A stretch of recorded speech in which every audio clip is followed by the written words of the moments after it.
Welcome to the Deep Dive. So we're starting today's show with something a little different. Not a corporate merger, not a political scandal, but a crime. A truly baffling crime at, of all places, London's Natural History Museum. And we're not talking about, a stolen gem or some gold artifact. This is the case of the vanished Leviathan. Exactly. I mean, just try to picture the scale of this. A 9-meter-long giant squid specimen, Architeuthis ducks, just gone. It vanished completely from its enormous tank in the Darwin Centre. And it's not just the creature. It's thousands of gallons of the brine formalin solution it was preserved in. Just an immense empty space where it used to be. The sheer audacity of it is just staggering. And our sources for this, they track the police investigation, which starts out, by the book, very standard procedure. But it quickly goes off the rails. It descends into this dizzying hidden world inside London, a world of magic, crime, even competing religions. The museum was so shaken they were actually thinking about closing down. It was seen as this existential threat to their whole mission. Yeah. And the man who found it, the curator, Billy Harrow. Yeah. He walks into the room and just discovers this immense lack, a hole in the fabric of reality right in his museum. Yeah. So our mission today is to unpack this. How does a stolen squid lead to a full-blown war between ancient entities, Egyptian labor unions, and a pyromancer trying to literally reset evolution? It's quite a story. Let's get into it. Okay. So the crime scene. The police arrive. I imagine they're looking for, heavy machinery, evidence of a crane, specialized trucks. That's what you think. But the first real clues, the ones that pointed away from a normal theft, they didn't come from forensics. They came from Billy Harrow's memory. From the curator himself. Exactly. The questioning immediately shifted from logistics to people, odd visitors, and two figures really stood out. Okay, who's the first? First, there was this guy, Billy, mentally nicknamed the Pin Man. He called himself Ed. He'd been on a recent tour and was just strangely intense, fascinated. And after the theft, Billy drew the pin the man was wearing. And what was it? Was like a 10-armed asterisk, kind of. 2 of the arms were longer than the others, and they were coiled at the ends. A very specific, very strange symbol. A symbol. Okay, that's a classic clue.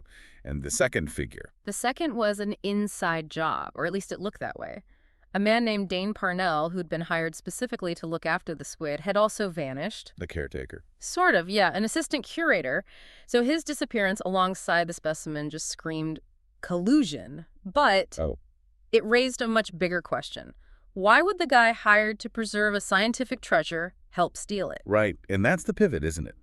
Because that question and that symbol somehow brings in a specialist police unit dedicated entirely to cults. That's the moment the investigation goes sideways. The FSRC arrives. The SSRC. The Foundation for the Study of Religious Contention. You have DCI Barron, the man in charge, WPC Collingswood, a young officer, and a Professor Vardy. And they just show up at a museum theft. They show up because, as Barron says, Billy's drawing of that 10-armed symbol rang my bell. It activated his unit. So how does a unit like this even exist? How do you get government funding to police weird symbols? Well, that's the first really big insight here into how this hidden London works. It's a brilliant piece of bureaucracy. The government cannot, under any circumstances, admit that magic is real. Of course not. The whole system would fall apart. So you can't have a Ministry of Magic or a wizardry squad. It's politically impossible. So what they do is they frame all of it, all the real magic, the knackery, as the practitioners call it, as the activity of dangerous, organized religious cults. Ah, I see. So it's a jurisdiction trick. They're not policing magic. They're policing religious contention. Precisely. And that allows them to investigate everything without ever having to admit what they're really investigating. And the team reflects that tension, I guess. Totally. Barron is the pragmatic bureaucrat who makes the system work. Collingswood is the young cop who visibly hates the uniform. She's kind of scruffy because she's a real talent. She knows it's magic, not just religion. And Vardy. Vardy is introduced as a psychology professor, a consultant, but Billy immediately feels he's something more. He's the expert on the esoteric, on the belief systems themselves. He must be the one who connected the symbol to a specific cult. But they needed more than just a symbol, right? They needed concrete proof. This wasn't just, a weird black market deal for a giant squid. They had it. There was a second connected crime. Okay. Barron reveals that on the same night, a thief broke into an antiquarian bookshop on Charing Cross Road. They stole a few random books to make it look messy, but they were after one specific thing. Which was? An 1857 volume by Japetus Steenstrup, the very book where he first scientifically named and classified the giant squid, Architeuthis. Wait, so the thieves want the animal and the 19th century academic paper that named it? Yes, and this is where Vardy's expertise just shines. He explains why that book is so important. He says that Steenstrup, even though he was a man of the Enlightenment, wasn't just doing science. He was performing an act of prophecy. How so? He took this creature from myth, from sailors' tales of the Kraken, and he gave it a name, Architeuthis, ruling squid. He dragged it out of the abyss and into the light of taxonomy. He made it real. He made it real. Vardy's point is that when Steenstrup presented the creature's beak as proof, he was acting like a prophet, and the beak was like a holy relic. Wow. So for these thieves, Yeah. that book isn't science. It's scripture. It's their gospel. It's the moment their god stepped out of the shadows and was given a name by an unwitting prophet. And the thieves, Vardy confirms, are the Church of God Kraken, the Krakenists. And this all comes back to Billy Harrow. Right back to him. The symbol he drew is their symbol. It's based on some druggily exaggerated asterisk drawing from their sacred descents. And in their worldview, cephalopod biologists are saints. Unwitting saints? Exactly. Their work is seen as a holy vision, even purer because they don't know they're doing God's work. It's stripped of ego. And Billy. Billy's the guy who literally preserved the body of their god. He curated their baby Jesu into its modern form. He's the high priest, the preserver, a John the Baptist for a giant squid. He's not just a witness to a crime anymore. No, he's a person of profound religious significance. And that means he's in terrible, terrible danger. So the FSRC, they warn Billy, they know he's a target, but they don't manage to protect him. This is where things escalate. Massively. This is where the world of, quirky cults crashes right into London's truly ancient and terrifying criminal underworld. He's abducted. Violently. Snatched from his friend Leon's apartment. And the people who take him are not Krakenists, they're Goss and Subby, and they're something else entirely. Let's focus on Goss. The description of him in the sources is chilling. It is, because Goss is ancient. He's not just a thug, he's a king of the murder spivs. He's been operating in the city's hidden spaces since at least 1812. He's described as a walker on the face road, someone who exists on the border between our reality and something else. And there's that one specific detail. His breath. His breath. It smells of nothing at all. Which is so much creepier than just bad breath. It's unnatural. It suggests he's not even a living, breathing thing in the way we understand it. It's his signature. It's a sign that he operates outside normal biology. And during this abduction, he is just casually, brutally efficient. He murders Billy's friend Leon. This isn't a clean kidnapping. This is raw terror. And Goss and Subby, they're not working for themselves. They've been hired. They're contractors. They work for a powerful entity known only as the Tattoo. A criminarch, the sources call it. A king of crime. Yeah, and the Tattoo isn't just a person. It's a living thing.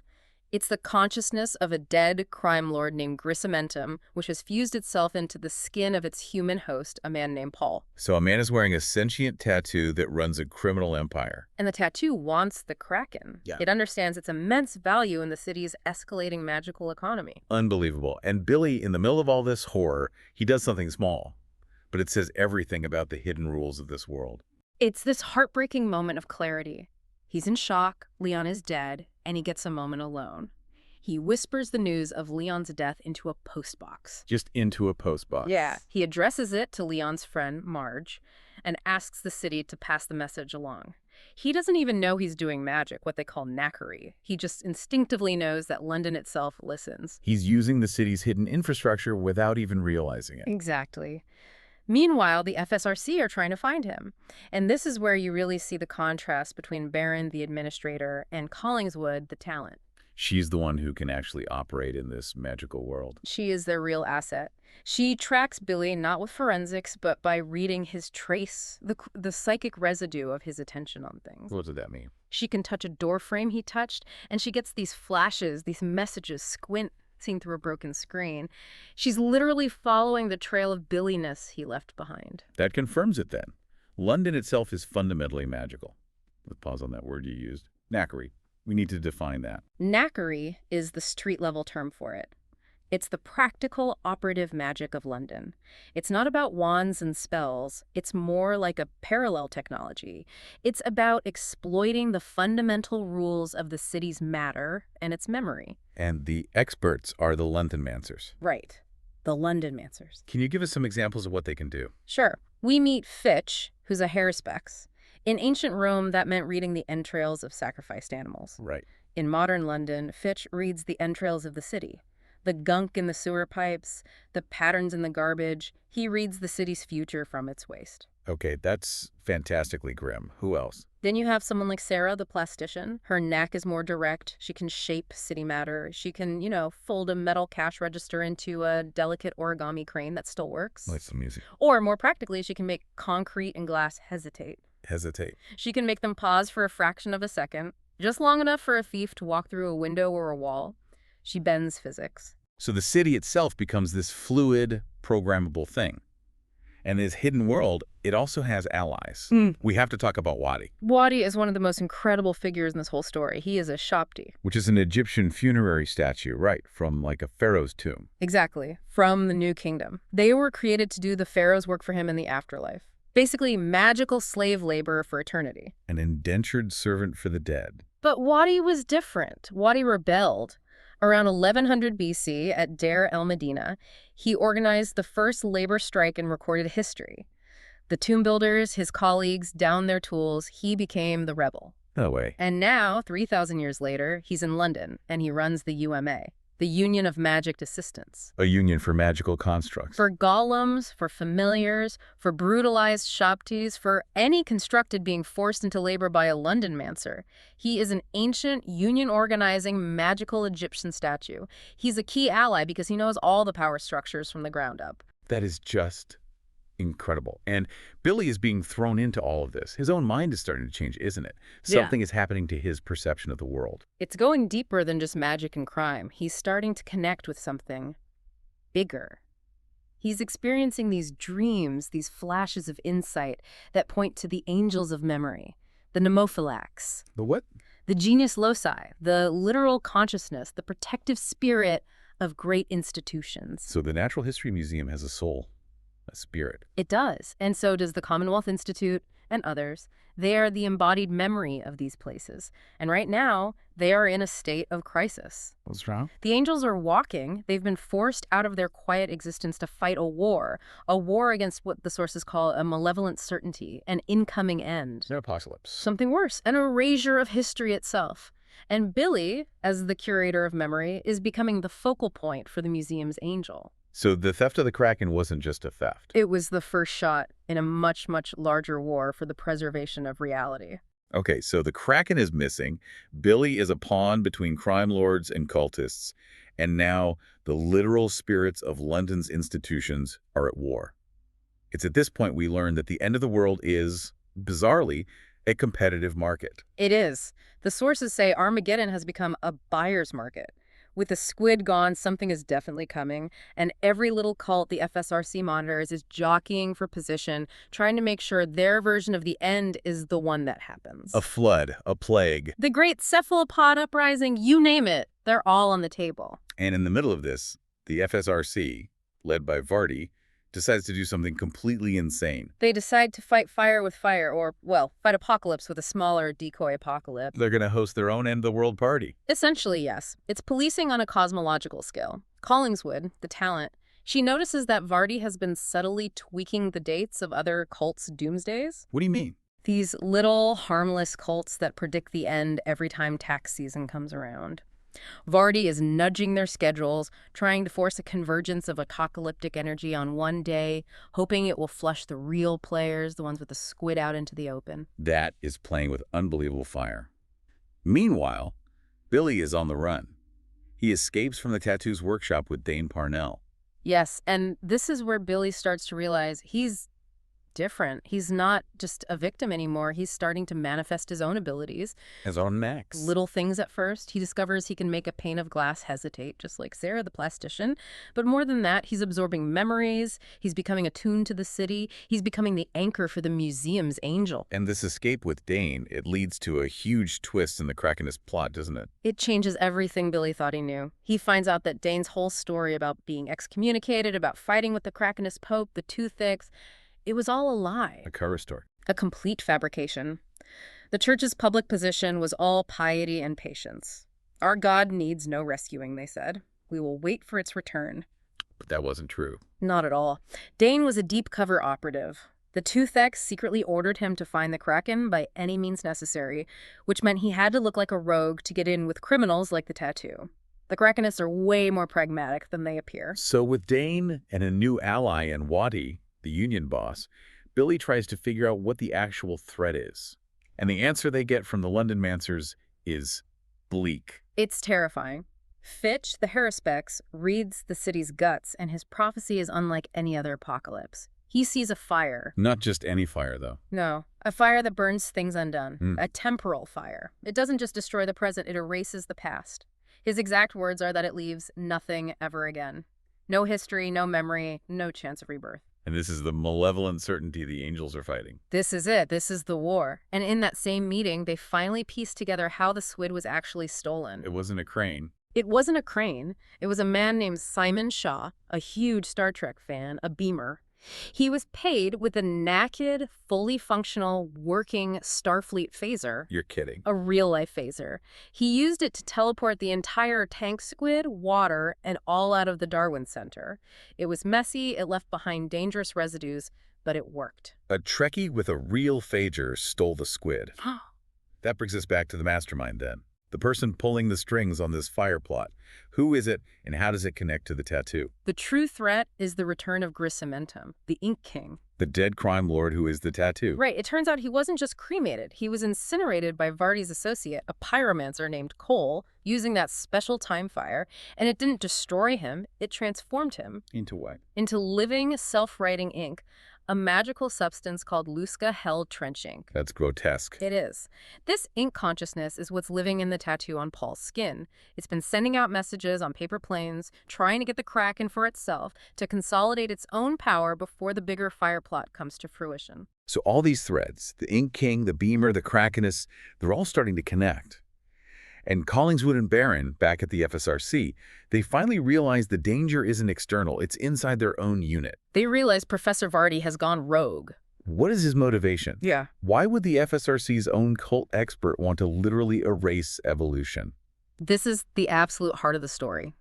Vardy's motive is a tragedy of faith colliding with science. He was, our sources say, an ultra-born-again Christian, devout, and evolution broke his faith. The cold, hard, random truth of it, the idea of godlessness, that life is just contingent, that it wasn't planned, it utterly destroyed his sense of certainty in the universe. So he's not after money or power. He wants his certainty back. He wants to reset the world to a state before science ruined everything for him. So he partners with Cole, the pyromancer who can wield this time fire, this catachronophlogiston. A fire that burns backwards through time. And their plan is to use the stolen Kraken specimen as the ultimate sacrificial icon. Why the squid? Because Architeuthis ducks, the giant squid, is the perfect symbol of modern science, of classification, of deep time, of macroevolution.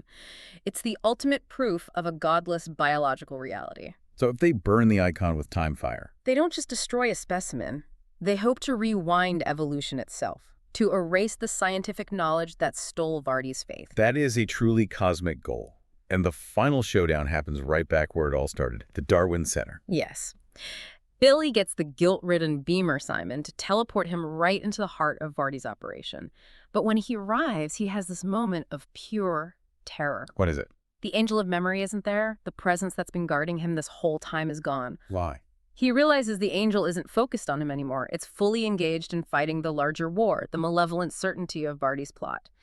The angel has chosen to defend the fabric of history itself over protecting its one supposed prophet. And this is where we get the final, amazing, and frankly, ridiculous reveal. It's the punchline to the entire cosmological story. Billy finally understands why he was so important, both to the cult and to the angel. He realizes the squib specimen isn't just a dead animal. Through his work, his curation, his intense scientific focus, he essentially curated it into consciousness. He didn't just preserve it. He accidentally created a god through the act of cataloging it. And then comes the kicker. The reason the Angel of Memory protected him so fiercely was based on a joke. A joke. All through the story, Billy has this little self-deprecating gag that he was conceived in vitro. He calls himself a bottle baby. Okay. The Angel of Memory, being attuned to preservation, jars, tanks, and institutional memory, overheard this joke and took it literally. You cannot be serious. The ancient spirit of the museum believed the curator's bad joke. It did. It thought Billy was a memory Christ, a prophet literally born from a jar. That made him intrinsically spiritually linked to the other creature in a jar, the squid in its tank. So the angel's divine protection was based on a complete misunderstanding. A hilarious, contingent, beautiful misunderstanding. Which proves the point, really. Belief in this world is constructed from what's available. And Billy uses this final insight to disrupt the time fire experiment. And Collingwood arrives just in time. Following the temporal disturbance, she gets there just in time to arrest Vardy and stop the plot for good. And Dane, the Krakenist operative. Dane had tried to infuse himself with the Kraken's power to fight Vardy. He gets badly wounded in the process. He's left oozing black blood, but he survives. And the squid, the source of it all, is returned to its tank. The world is saved. So Vardy fails. The world isn't unmade. But an attempt like that has to leave a mark. London is permanently changed by this. Absolutely. The year of the bottle, as it's called, is over, but the hidden world is now much less hidden, and Billy Harrow is no longer just a quiet curator. His transformation is complete. He's been, as the source says, born out of the molecules of the air in that final confrontation. He has inherited memories now, he has knacks, he can feel the deep magical rhythms of the city. He's changed. And the other players, they all find new roles in this new normal. What happens to Collingwood?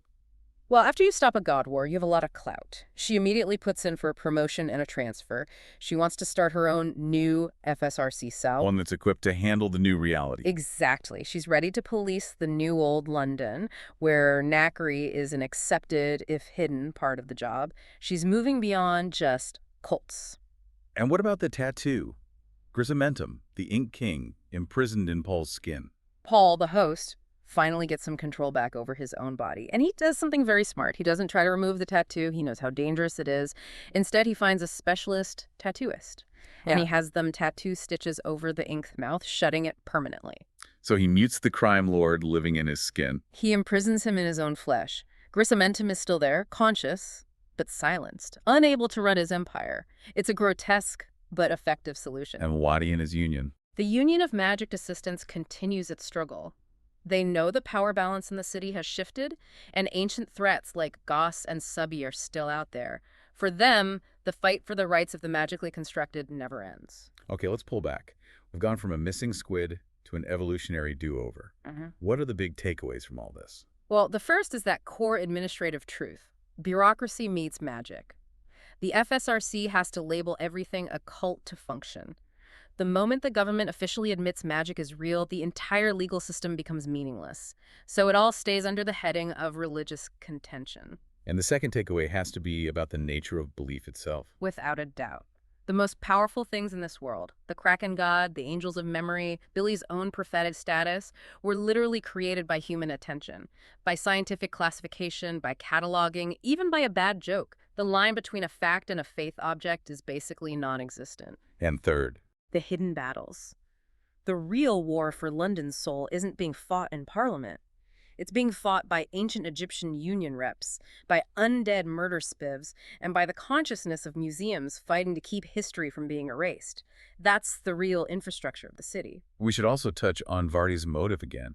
It's so philosophical. Yeah. His terror wasn't of hell or damnation. It was of contingency. The idea that things could be otherwise, that there wasn't a plan. Exactly. The Kraken was the perfect symbol of that terrifying, godless complexity.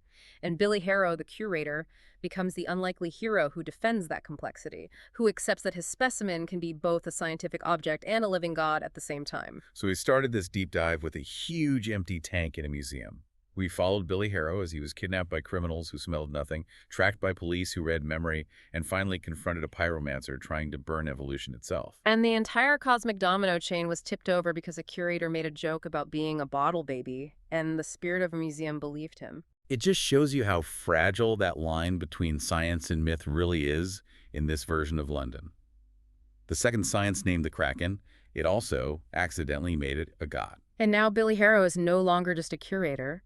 He's a veteran of London's secret wars. He survived the year of the bottle. He has knacks. He has inherited memories. He understands the city's hidden rules. He's capable of fighting angels and crime lords. The FSRC is reorganizing to deal with this new reality he helped expose. Which leaves us with a final provocative thought. Billy successfully protected the past. He saved the historical record from Vardy's fire. But now that he knows about knackery, now that he knows the angels of memory are still walking, what kind of history will the new Billy Harrow choose to protect? Will he go back to quietly cataloging the dead? Or will he step up to defend the bizarre, living, magical truth of London? A question that only the newly born memory Christ can answer. A deep dive complete. Thank you for learning with us.